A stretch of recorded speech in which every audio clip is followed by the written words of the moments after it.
o liberalismo político tem o objetivo de... é uma doutrina que tem o objetivo de defender os direitos do indivíduo. Os liberais defendem a política como a principal segurança do indivíduo. O liberalismo político surgiu no ano de 1776. O fundamento do liberalismo político é o da razão humana. O liberalismo político é como se fosse a justiça hoje em dia, que esse é o dar direitos às pessoas. O liberalismo econômico é uma ideologia baseada na organização da economia em linhas individualistas, o que significa que o maior número de decisões possíveis devem ser tomadas por indivíduos e não por organizações ou instituições coletivas, sendo o princípio do liberalismo defender a liberdade da ação produtiva.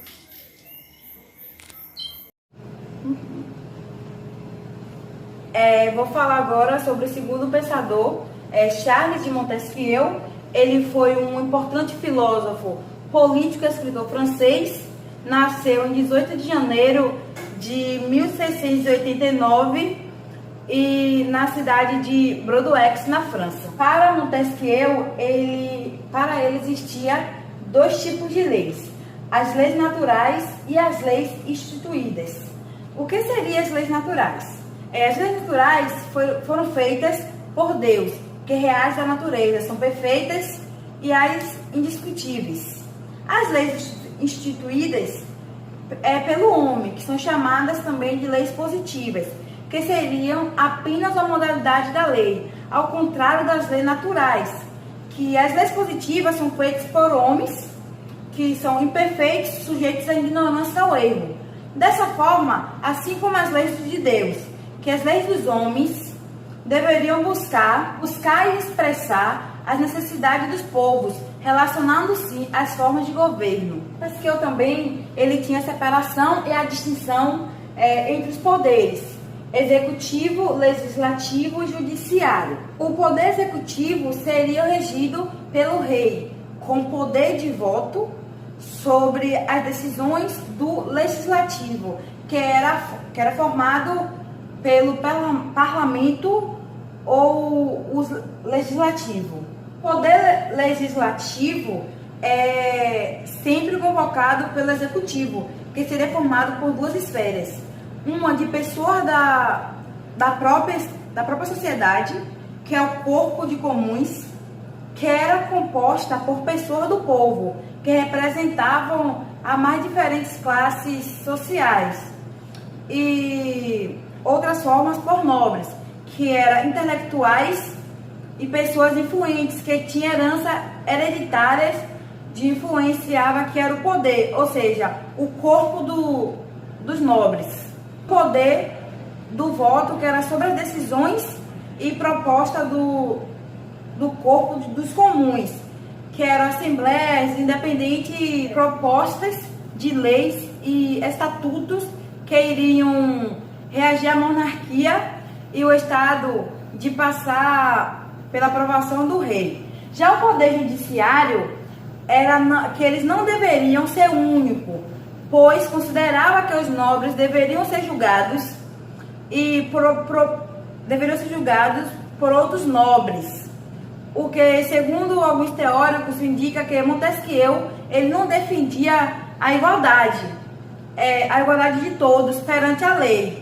E a outra visão é de que, para diferentes particularidades de cada caso, que no caso seria que existisse diferentes tribunais, todos eles refletindo segundo a Constituição do país e as sentenças de acordo com o caso. Visão e política e ideias. No caso, ele era contra o absolutismo, forma de governo que concentrava todo o poder do país na mão do rei. Ele fez várias críticas ao clero católico, porque, principalmente sobre o poder e a interferência política. Defendia aspecto democrático de governo e o respeito das leis. Sua principal obra era O Espírito das Leis, de 1748, que no mais famoso capítulo da lei, Montesquieu ele mostrou a sua simpatia com a Constituição inglesa e a monarquia constitucional moderna. Montesquieu ele defendia 3 formas de governo, que era o republicano, monárquico e o despótico. O república é uma forma de governo no qual o governante é eleito pelo povo.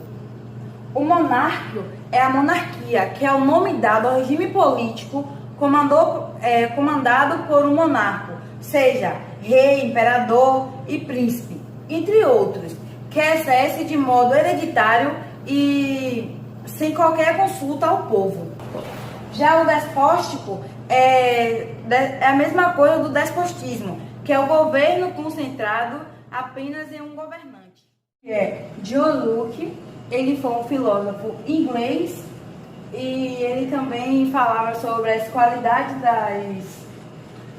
primárias e qualidades secundárias. As qualidades primárias eram um arranjo específico da estrutura atômica de uma cadeira e de uma qualidade primária, ou qualquer outro arranjo que faria outro objeto, e não uma cadeira específica que não faria aquela cadeia em particular, ou seja, era tamanho e material. Já as qualidades secundárias elas tratavam das informações adicionais acerca do objeto que era definido como seus atributos, que era cor, sabor e espessura, entre outros. John Locke ele também defendia a ideia da tábula rasa, ou seja, nossa mente é como se fosse uma tábua rasa, totalmente sem nenhuma ideia, ou seja, nossa mente tinha um círculo de ser vazia. John Locke ele também argumentou a favor da tese de que haveria 2 formas pelas quais as ideias poderiam surgir, pelas sensações e pelas reflexões, que eram as ideias provenientes e as ideias simples. As ideias provenientes eram da sensação aquelas que surgem do contato direto com os objetos. Por outro lado, aquelas que surgem por reflexões relativas à percepção das ideias adquirida pela sensação. Qualificou ainda estas ideias em 2 categorias, as ideias simples e as complexas. As ideias simples, defende no Locke, que refere-se às qualidades primárias e secundárias, como eu já tinha falado antes, que era dos objetos, por isso elas são passadas de análise. Por qualidades primárias, Locke entende aquelas qualidades que defendem a essência de um objeto, por exemplo, um arranjo específico de estrutura atômica, como antes nas qualidades primárias e nas qualidades secundárias. Em 1632 a 1704, John Locke é considerado o pai do iluminismo e o pai do liberalismo político. A sua principal obra é o ensino sobre o pensamento humano. Ele também defendia a liberdade dos cidadãos. Ele era contra a concentração de poderes e o direito. Eu vou falar sobre 3 pensadores: Adam Smith, Schiden e Russell. Adam Smith foi um importante filósofo e economista francês do século XVIII. Em plena época do iluminismo, ele se destacou como um dos principais teóricos do liberalismo econômico. Sua principal teoria baseava-se na ideia de que deveria haver total liberdade econômica. Seguindo a ideia de muitos filósofos, Adam acreditava que a natureza é a melhor guia do homem. Agora eu vou falar um pouco sobre Anders Schidens, que foi um fino pastor sueco que decifrou várias das liberdades, hoje tidas como os princípios fundamentais, hoje tidas como direitos fundamentais. Ele defendeu a abolição de privilégios comerciais, inclusive o fim das restrições de importação. Para ele, a economia deveria servir às classes desfavorecidas e não ao contrário. Boa tarde, eu vou falar um pouco sobre John Stuart Mill. Nasceu dia 20 de maio de 1806 em Londres, na Inglaterra, e é conhecido principalmente pelos seus trabalhos na filosofia política, na ética, na economia política e na lógica. Além também de influenciar vários pensadores e na sua área de conhecimento. Era defensor do utilitarismo e também era um grande defensor da liberdade política, até que hoje seus livros são fonte de inspirações e debates na liberdade individual. Também chegou a fazer parte do parlamento britânico, como foi eleito em 1865. Immanuel Kant. Immanuel Kant nasceu em 22 de abril de 1724 e é famoso, sobretudo, pela ideologia transcendental e da forma de conceitos, e também ficou famoso pela fazer parte da filosofia moral e também por dar a primeira proposta moderna do sistema solar. David Hume, nascido em 7 de maio de 1711, foi um dos filósofos influenciadores do iluminismo escocês. Suas principais obras foram um estudo sobre a natureza humana, uma investigação sobre o entendimento humano e uma investigação sobre a ética moral. O terceiro pensador é Isaiah Berlin. Ele foi um dos principais pensadores liberais. Ele também é conhecido por dois conceitos principais. Bom, o primeiro é liberdade negativa, o segundo é liberdade positiva. A primeira, que é a liberdade negativa, fala sobre uma ausência de impedimentos na ação do indivíduo.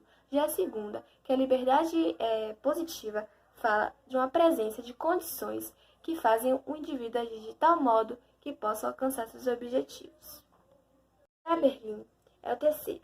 Ele foi um dos maiores pensadores liberais. Ele é conhecido por dois conceitos principais. Primeiro, liberdade negativa. Segundo, liberdade positiva. A liberdade negativa quer dizer que é como se fosse um impedimento na ação dos indivíduos. Já a segunda, que é a liberdade positiva, é a presença de ações que fazem com que os indivíduos ajam de tal modo que alcancem seus objetivos principais. Bom, agora eu vou falar um pouco sobre alguns pensadores do liberalismo. O primeiro deles é Alex Tocqueville. Ele foi um dos maiores pensadores políticos, historiadores e escritores franceses. Ele defendeu a liberdade individual e também a igualdade na política, defendeu a democracia e é hoje uma das maiores referências da filosofia política. O segundo pensador é Thomas de Matos. Ele foi um economista britânico, conhecido como o pai da demografia por sua teoria para o controle do aumento populacional.